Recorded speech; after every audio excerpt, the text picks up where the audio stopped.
Muito bem, senhoras e senhores, bom dia, boa tarde, boa noite a todos e todas que irão assistir esse programa, independente da hora que você estiver vendo, né?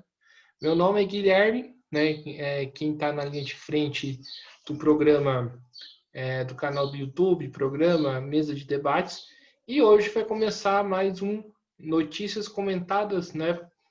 Programa que acontece toda sexta-feira, né? Onde a gente comenta os principais fatos da semana. Então, antes de eu começar, já peço que se inscreva no canal, né, do YouTube, ative um sininho para poder receber as notificações, curtam a página é, do Facebook, né, e também curtam o vídeo no YouTube para dar maior projeção, para que o canal cresça e possa evoluir, possa fazer debates ainda melhores, entrevistas, programas e tudo mais. Então vamos começar hoje, né? E a primeira notícia que a gente vai conversar, né? Obviamente não seria a morte do Diego Maradona, né? Eu vou fazer o seguinte, eu não vou entrar aqui no mérito, né? Dos números que o Maradona conquistou dentro de campo, né? O Lucas Costa, inclusive, fez um vídeo muito bom falando os números que o Maradona conquistou dentro de campo, né? E inclusive pretendo em parceria com ele baixar esse vídeo e tudo mais, né? A primeira coisa que a gente tem que entender, tipo, o Maradona foi um grande esportista, talvez o maior da Argentina, assim, que conseguiu mais êxito. Eu acho que na Argentina, posso estar enganado, acho que só o Fangio, né, piloto de Fórmula 1 dos anos 50, conseguiu números expressivos tanto do Maradona. E um dos maiores jogadores de futebol do mundo de todos os tempos. Muitos dizem, né, que só está atrás do Pelé, né? Mas o que eu quero discutir aqui, né, é a figura do Maradona fora do campo, né? É uma figura que teve os seus pontos, né, positivos, né, e também teve os seus pontos negativos, né? Uma figura que pode-se dizer que foi bastante controversa, algumas vezes bastante contraditória, mas acho que é importante destacar, né, essa, o que foi, né, a figura do Maradona, né, nesse, nesse na vida dele, né, e na vida do esporte tanto na Argentina e tanto no mundo, né? Maradona foi um cara que participou de inúmeros protestos, foi um cara questionador, cara que contestou muitas das coisas, né? Teve posicionamentos bastante importantes em diversas situações, né? Se posicionando contra o Bush, né? Se posicionando em diversos momentos, tendo posicionamento progressistas, né? Participando de manifestações, se posicionando. Esse foi um lado positivo do Maradona, né?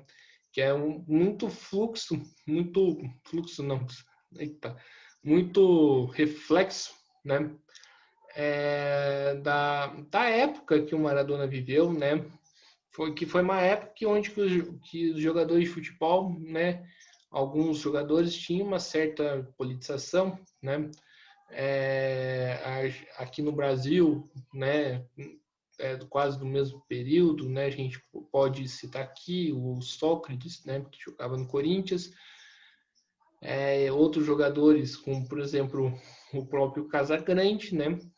Que são jogadores que viveram numa época que tinha um setor dentro do futebol que é um setor bastante politizado, é um setor bastante progressista, é um setor que é importante não somente dentro do campo, né? mas fora do campo. Assim, é importante a gente dizer também aqui, né, que o Maradona não foi um cara revolucionário, né? Não foi um cara que queria a transformação radical da sociedade. Ele era de uma esquerda que que estava muito mais do lado do Fidel, do Chaves, da própria Dilma, né? É, ou, de, ou, ou até mesmo da Argentina, do Néstor e Cristina Kirchner, né? Setores, digamos assim, mais reformistas, né? Setores que não diria reformista, né? Mas um setor mais moderado, ou digamos assim, na linguagem mais institucional, né? Que eu não gosto de usar muito, mas centro-esquerda, não um cara da esquerda, né? Radical e tudo mais. Mas mesmo assim, né, não sendo nenhum revolucionário, né, ele teve posicionamentos progressistas e isso para quem luta é bastante importante, né? É bastante importante que tenha figuras públicas que se posicionem é, sobre temas importantes. E acho que isso no futebol ele cumpriu muito bem, né? É, o Maradona, né, ele ficou conhecido, né, por conta do gol da mão de Deus, né? O gol que ele marcou na Inglaterra, na Copa, onde que a Argentina foi campeã, né? Em 86, né? E a história desse gol é bastante emblemática, talvez muitos não, talvez seja escondida, mas é bastante emblemática nessa história da gol na mão de Deus, né? Porque anos antes, né, da Copa, a Argentina a Inglaterra entrou em guerra contra a Argentina por conta do território das Malvinas, né? E a Inglaterra e a Argentina foi derrotada militarmente na guerra contra a Inglaterra, né? A Inglaterra levou a melhor na guerra, né? Foi um massacre, inclusive morrendo recrutas em batalhas que a Argentina travou com a Inglaterra naquele momento, né? E por obra do destino ou qualquer coisa do tipo, né? O Brasil a Argentina enfrentou a Inglaterra, né? E a Argentina ganhou a Inglaterra por 2-0. Um primeiro gol, um golaço do próprio Maradona, onde que ele sai de plano o meio de campo inteiro para marcar um gol. E o segundo gol, né, é o gol da mão de Deus, né, que ficou conhecido, né, um gol que, se fosse a regra de hoje, ele seria anulado, mas um gol que foi validado, né.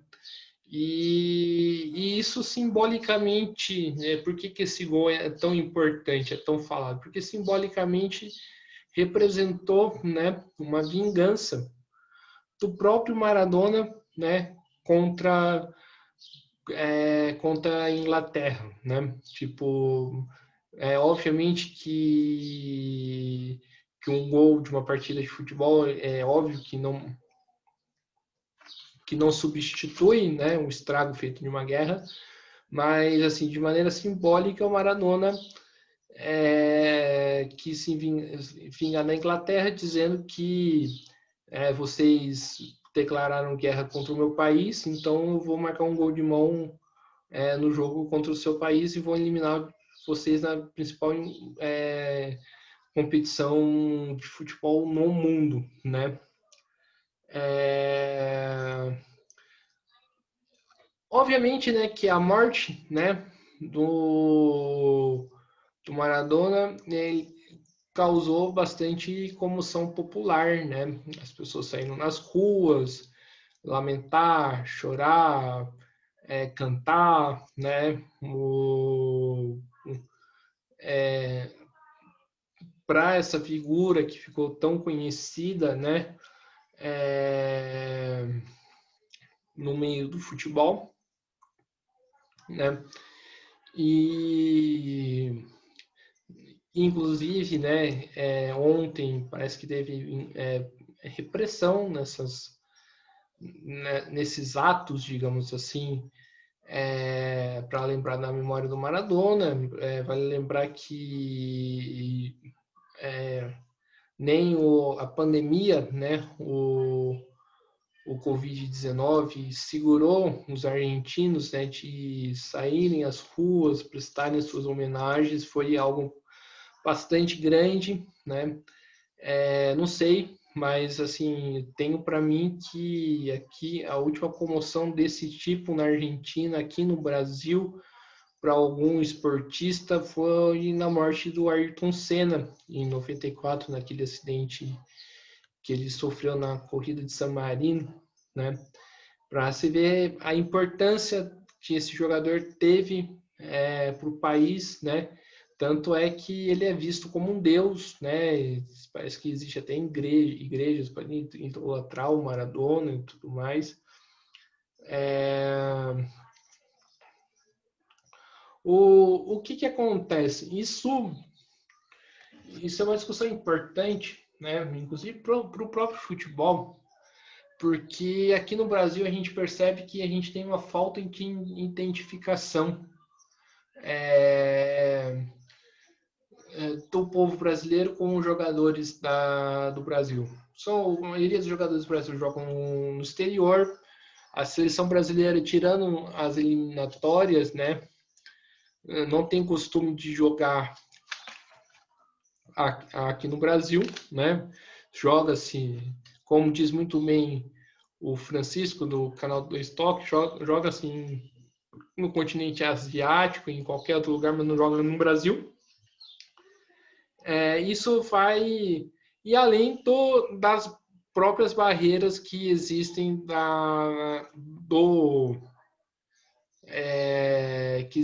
do público para chegar nos jogadores, né? Essa separação que é feita, né? Acaba tipo afastando, né? O público nos jogadores. No Maradona era diferente, né? No Maradona o público via, né, o Maradona como parte dele. Ele se identificava com o Maradona, né? Por quê? Porque o Maradona era o cara, né, que ia no estádio lá Bombonera e estava lá no meio da torcida, torcendo num Boca e River Plate, o maior clássico da Argentina, né? Ele tinha um camarote só seu, mas no estádio La Bombonera, mas ele não era um cara reservado, ele fazia questão de demonstrar o apoio, o sentimento que ele tinha pelo seu clube, o Boca Juniors, né? E isso vai criando uma identificação da torcida com o Maradona, não somente da torcida do Boca, mas na torcida da Argentina como um todo. Isso deveria servir como exemplo, né? Esses pontos positivos que o Maradona deveria servir de exemplo para os jogadores do Brasil, né? Que tem esse afastamento e muitas das vezes os jogadores do Brasil não se posicionam, né? Perante as situações, os fatos do mundo, e quando se posiciona da maneira mais lamentável, mais equivocada, né? Tanto é que a gente tem o caso emblemático do Felipe Melo, jogador do Palmeiras, que é um bolsonarista, né?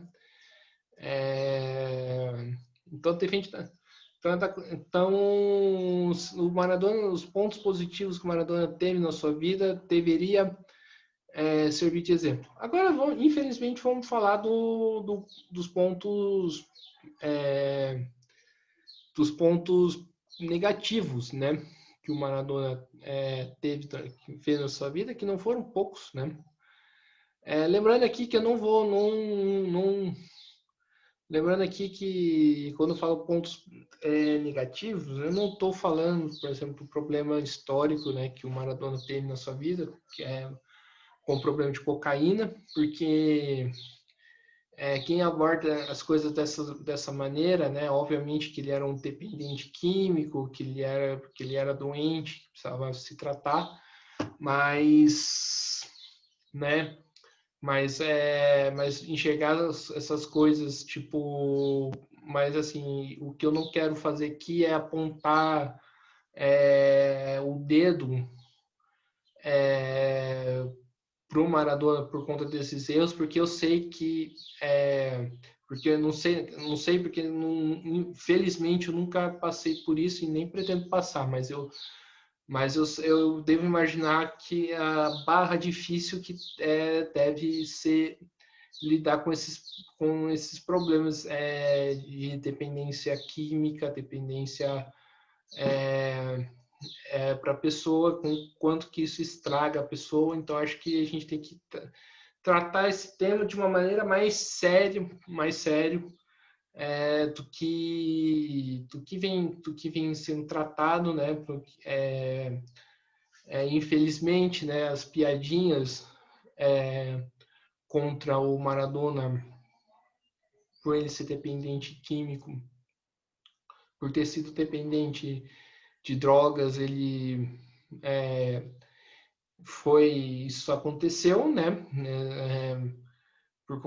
Mas eu não quero ir discursos moralistas apontando o dedo, tipo, julgando a pessoa. Acho que não é quando a gente trata desse tema, não tem que ser assim, tem que ser tratado, né? Mas eu quero também destacar aqui um lado bastante negativo do Maradona, né? Que é o fato dele tá envolvido em escândalos que envolvem menores, né? Que ele jogava bola, acho que se não me engano, na Itália, né? Que ele ele fez uma festa e contratou carador de programa, esses caradores de programa eram de menor, né? E também isso mostra também um lado machista do Maradona, né? De estar envolvido com muitas mulheres, ser um cara que se envolve com um lado machista, né? Do Maradona, em relação à relação que ele teve com as mulheres. Isso, né? Vamos direto ao ponto. Eu acho que essa questão, né, é importante, sem querer passar o pano, muito pelo contrário, que acho que a gente tem que entender a raiz do problema em relação a isso, né, mas acho que isso é muito fruto de que o Maradona é o cara do seu tempo, né? É o personagem da sua época, tal. E ele certamente ele vai refletir as contradições da sua época, né? Como ele de fato refletiu. Isso não significa que a gente, como eu falei, que a gente deva passar o pano pro Maradona, mas serve para mostrar as contradições do Maradona, né, que ele teve. É uma pena, né? Enquanto mesa de debates, eu quero lamentar mais uma vez a morte do Maradona. Foi uma perca para o esporte, tanto para o futebol, e principalmente uma perca para o esporte da Argentina, né? Lembrando que mais tarde vou postar um vídeo do Lucas, né, falando os números do Maradona dentro de campo, um vídeo que ficou muito bom. Mas acho que enquanto isso a gente tratou algumas questões do Maradona fora do campo, né? Segundo elemento que eu quero colocar aqui no dia de hoje, né, é em relação à candidatura do Boulos, né, a candidatura do Guilherme Boulos, né, que para mim, né, tá tá ganhando um curso bastante preocupante, né? Embora muitos setores da esquerda se negam ou se recusam a ver esse fato, né? Mas para mim está ganhando um rumo bastante preocupante do que ela poderia ser e do que ela está sendo, né? Para mim, mais uma vez o Boulos fez uma reunião, né, com grandes empresários, uma reunião que ele teve uma postura bem pacífica, bem de diálogo, os empresários reivindicando a candidatura do Boulos, né, reivindicando sua candidatura, lançando inclusive manifestos, né?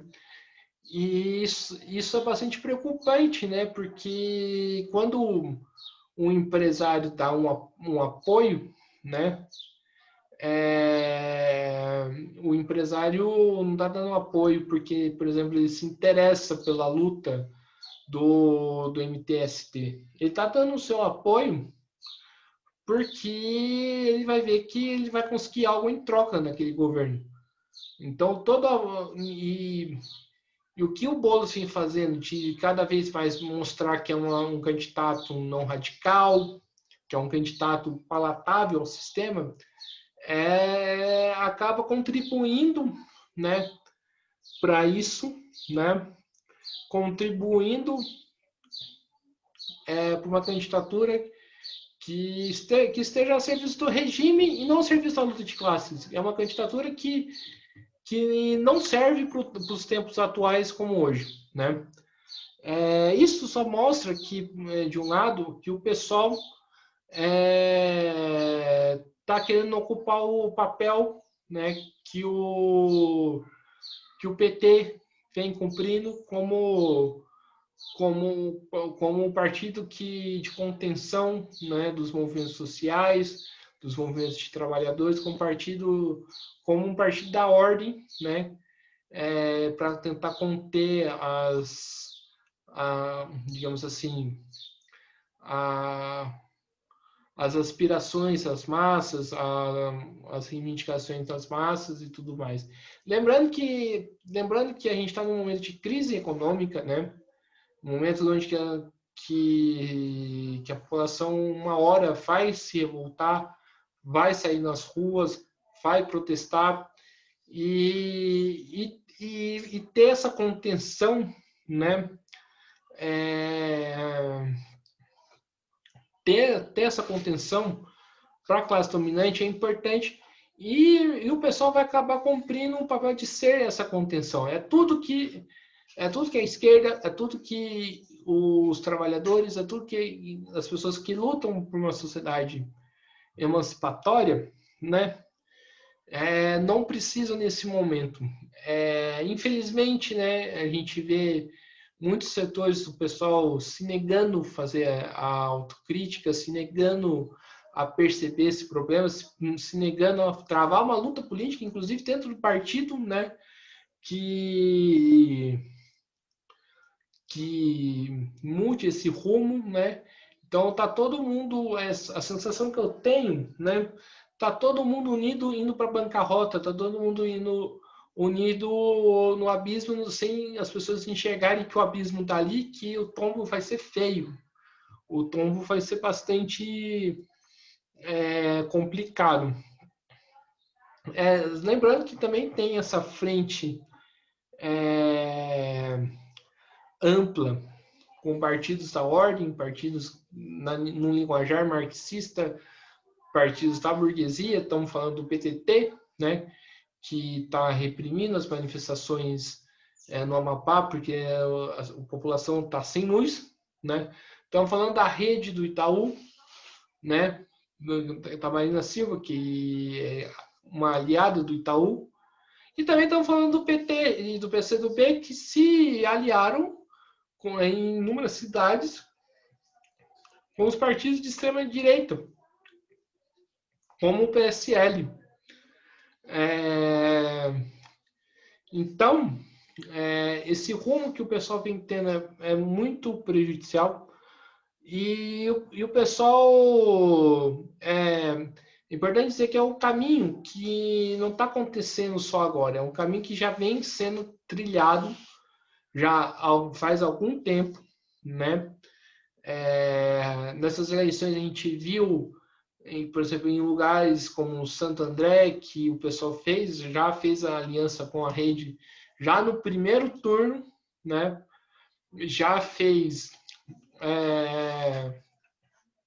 aliança com outros partidos já no primeiro turno, e em São Paulo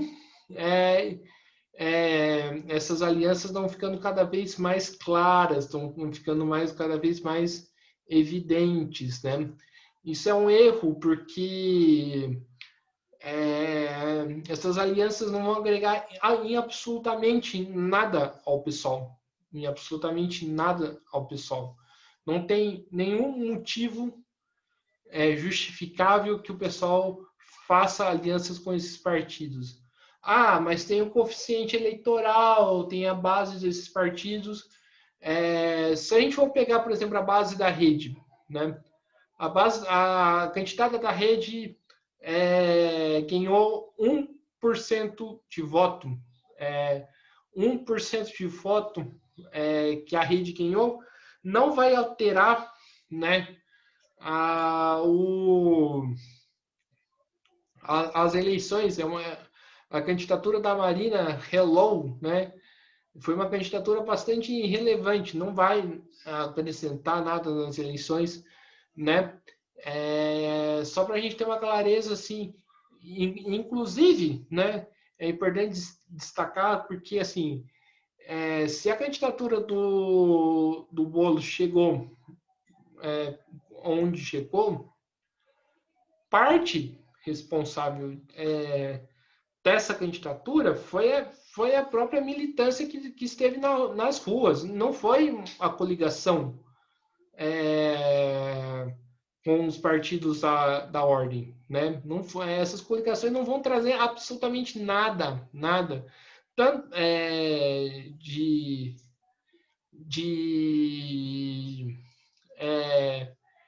não vão trazer absolutamente nada para acrescentar para o próprio pessoal, sem ser o fato do pessoal servir como ser parte do regime para poder conter as aspirações, as necessidades das massas trabalhadoras. É uma pena, né, lamentável que a candidatura do Boulos tenha seguido esse rumo, né?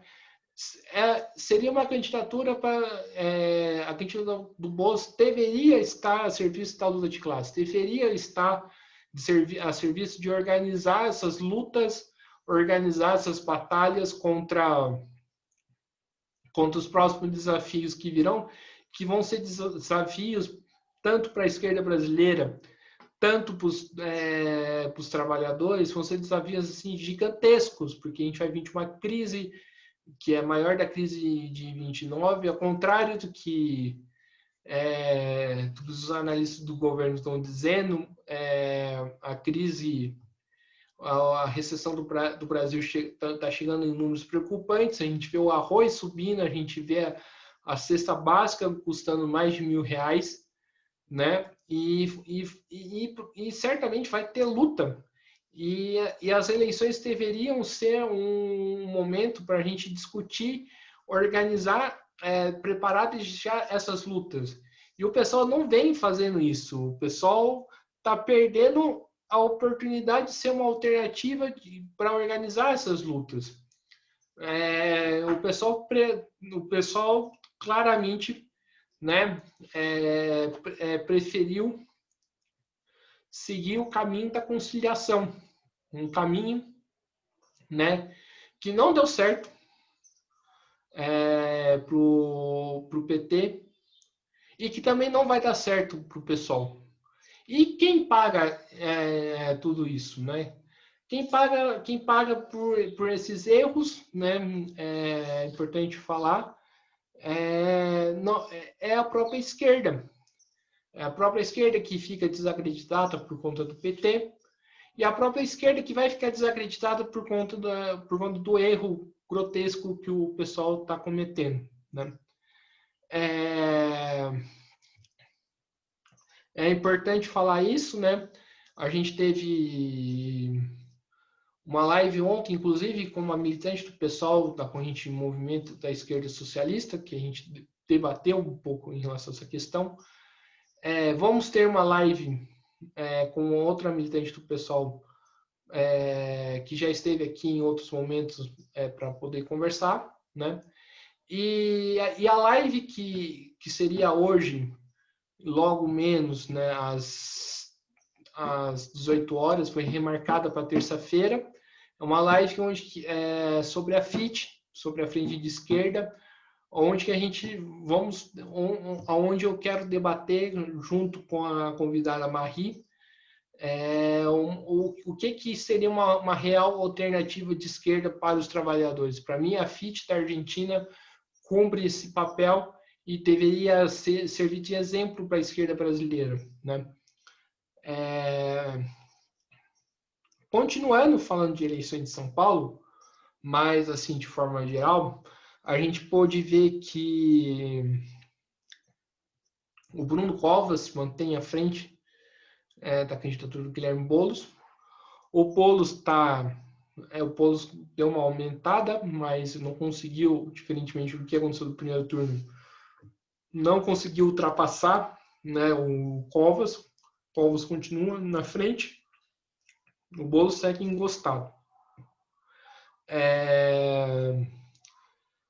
A gente teve também, se não me engano, ontem ou anteontem, denúncias graves da candidatura do Covas, que estava distribuindo cesta básica para poder conseguir voto, uma atitude bem lamentável, bem repudiável, né, por parte da candidatura do PSDB. O PSDB afirma que não foi, mas tinha carro adesivado, tinha musiquinha tocando, tá a campanha do Covas tocando, então tudo leva a crer que significa que era uma tentativa de ganhar votos, né? Boa parte da imprensa, né, tá a favor do Covas. A gente viu um editorial do Estadão, né? Essa semana aconteceu algumas entrevistas, né? Algumas entrevistas em relação às eleições, alguns debates. A gente viu claramente que a mídia tentou favorecer o Covas, né?